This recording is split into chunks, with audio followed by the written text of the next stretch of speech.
मेरा मन कोई राजनीति को लेकर नहीं है, ना मैं कभी राजनीति में आने की संभावनाएं रखता हूं। हाँ, पर कोई भी योगेश्वर अगर राजनीति में आता है तो उसके साथ या कहीं भी किसी भी प्रकार का कोई अन्याय होता है, तो आपने देखा है 2012 के आंदोलन को, तो वहां आदित्यनाथ जरूर मिलेगा। संतों को नहीं लड़ना चाहिए, संत लड़ने के लिए तो नहीं होते, पर संतों को किसी भी प्रकार की कोई भी अव्यवस्था होती, उनके सुधार का कार्य ये होता है। राष्ट्र और धर्म हित में जो भी कोई पार्टी है, कोई भी हो सकता है, उसमें किसी विशेष पार्टी का नहीं, उनके साथ संत खड़ा है। संत राष्ट्र की संपत्ति है, संत राष्ट्र के लिए लड़ रहा है और धर्म के लिए लड़ रहा है, आध्यात्म के लिए। तो जहां भी आध्यात्म शुद्धिकरण होगा और राष्ट्र का हित होगा। बड़ी संख्या में जो साधु का वेश रख करके पाखंड भी फैला रहे हैं, अंधविश्वास फैला रहे हैं, ये तो बताना चाहिए कि जो पीपल का वृक्ष है वह देवता इसलिए क्योंकि हमें ऑक्सीजन देता है, लेकिन सड़क के बीच में अगर एक्सीडेंट का कारण बनना हो तो उसको काटने का भी एक उपाय बताना चाहिए। संतों की रीति नीति तो यही होनी चाहिए। नेताओं की तरह संत भी लड़ रहे हैं। ये अभी शंकराचार्य का विवाद है, वो माघ स्नान के लिए पहुंचे हैं, उन्हें रोक लिया गया है। आप इस पर क्या टिप्पणी करेंगे? तो जब यहाँ की जनमानस और किसान जनता जब परेशान और पीड़ित हुई, तो हम अन्न इनका ग्रहण करते हैं। अगर हमारी जनता, हमारा गांव अगर परेशान है, पीड़ित है, तो वहां अगर हम नहीं खड़े होते तो हम इनके अन्न खाने का कोई भी वो नहीं कर सकते। किसान आंदोलन में हमारा जो आने का कारण ये रहा क्योंकि किसान अन्न देता है हमें, यहाँ का क्षेत्र अन्न देता है, यहाँ की सरकारें नहीं देती। और फिर देखा भी होगा आपने, वो सरकारें गिरी। जिन हम बातों को करते वो 19वीं सदी की बातें, आप जी 21वीं सदी में रहे। तो आपके जो धर्म शास्त्र जो भी कुछ है पुरातन है, पर उनका नवीनतम शुद्धिकरण जो है, शुद्धिकरण से मतलब मेरा कहने नवीनतम कोई बोल देगा तो उसको मारेंगे कि ये धर्म ग्रंथ के विरुद्ध बात कर रहे हैं। विरुद्ध बात कर रहे हैं, परंतु ऐसा नहीं, क्योंकि जीवन शैली 19वीं सदी से लेकर 21वीं सदी में परिवर्तन कर रही है।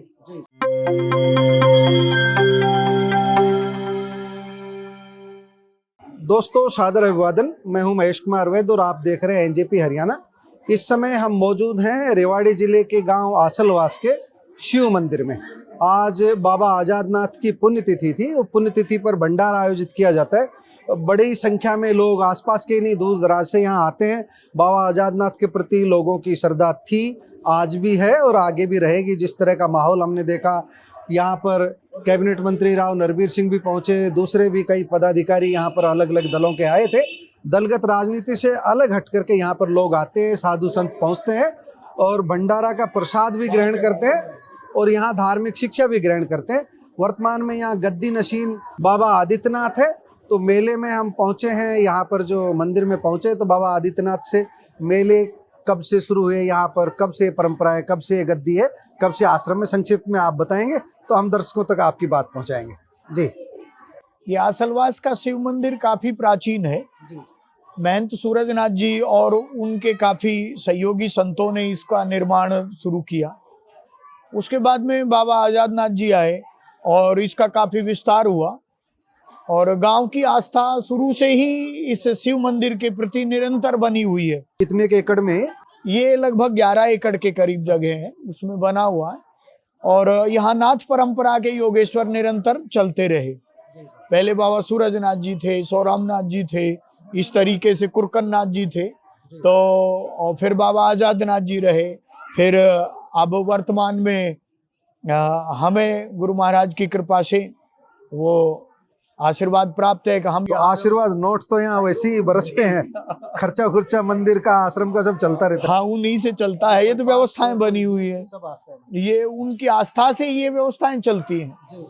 और जो भी धार्मिक व्यवस्थाएं हैं वो आस्था से चलती हैं। उनके पीछे किसी भी प्रकार का कोई बिजनेस तो होता नहीं, कोई व्यवसाय तो होता नहीं, वो आस्था ही उनके संचालन का पूर्ण रूप है। और यहाँ आसपास के क्षेत्रों की काफी आस्था है।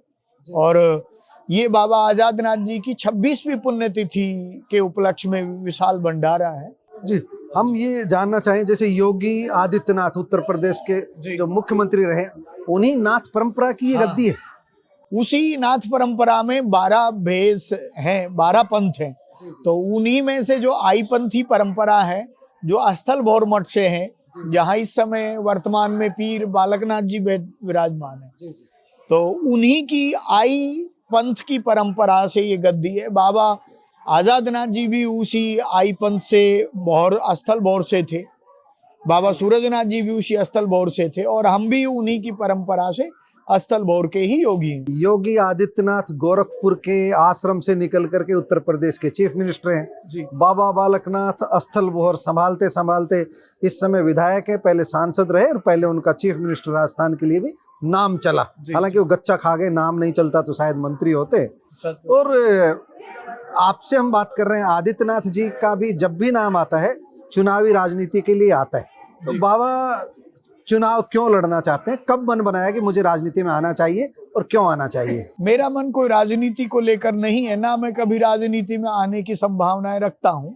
हाँ, पर कोई भी योगेश्वर अगर राजनीति में आता है तो उसके साथ या कहीं भी किसी भी प्रकार का कोई अन्याय होता है, तो आपने देखा है 2012 के आंदोलन को, तो वहां आदित्यनाथ जरूर मिलेगा कि वहां लोगों को न्याय मिले और एक सद्भावना की व्यवस्था मिले। और कोई भी योगी अगर राजतंत्र की व्यवस्था से जुड़ के राजतंत्र की शुद्धिकरण का काम करता है, तो ये हमारा भी, आपका भी, सबका कर्तव्य और धर्म बनता है कि हम उनके साथ नेताओं की तरह संत भी लड़ रहे हैं। ये अभी शंकराचार्य का विवाद है, वो माघ स्नान के लिए पहुंचे हैं, उन्हें रोक लिया गया है। आप इस पर क्या टिप्पणी करेंगे?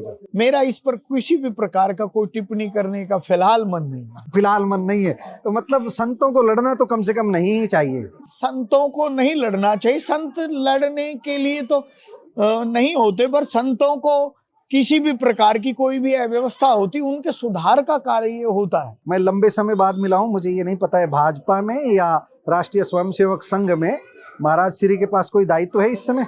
मेरे पास विश्व हिंदू परिषद से दायित्व है, बाकी मार्गदर्शक मंडल का, तो बाकी उसमें इस तरीके का कोई भी लड़ने का पक्ष हम नहीं समझते, ना रखते हैं। मतलब भाजपा लड़ाए तो लड़ा दे?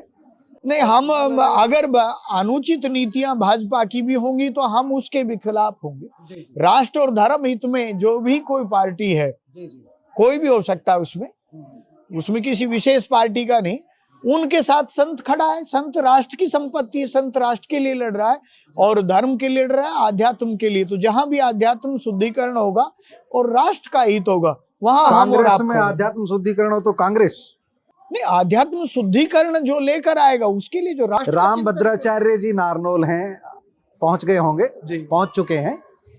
अभी मेरी कई लोगों से बात हुई है, एक आलोचना का पक्ष है, एक उनका पक्षधर है, एक ये कहता है कि धार्मिक जो लोग हैं, धर्मगुरु हैं, उन्हें विज्ञान की बात करनी चाहिए, आध्यात्म की बात करनी चाहिए और विज्ञान और आध्यात्म का समन्वय बनाना चाहिए। लेकिन बड़ी संख्या में जो साधु का वेश रख करके पाखंड भी फैला रहे हैं, अंधविश्वास फैला रहे हैं, ये तो बताना चाहिए कि जो पीपल का वृक्ष है वह देवता इसलिए क्योंकि हमें ऑक्सीजन देता है, लेकिन सड़क के बीच में अगर एक्सीडेंट का कारण बनना हो तो उसको काटने का भी एक उपाय बताना चाहिए। संतों की रीति नीति तो यही होनी चाहिए।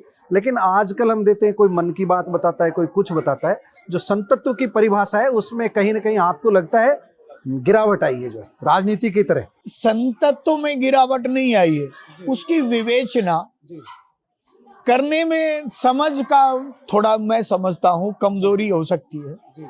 जिन हम बातों को करते वो 19वीं सदी की बातें, आप जी 21वीं सदी में रहे, तो आपके जो धर्म शास्त्र जो भी कुछ है पुरातन है, पर उनका नवीनतम शुद्धिकरण जो है, शुद्धिकरण से मतलब मेरा कहने नवीनतम कोई बोल देगा तो उसको मारेंगे कि ये धर्म ग्रंथ के विरुद्ध बात कर रहे हैं। विरुद्ध बात कर रहे हैं, परंतु ऐसा नहीं, क्योंकि जीवन शैली 19वीं सदी से लेकर 21वीं सदी में परिवर्तन कर रही है।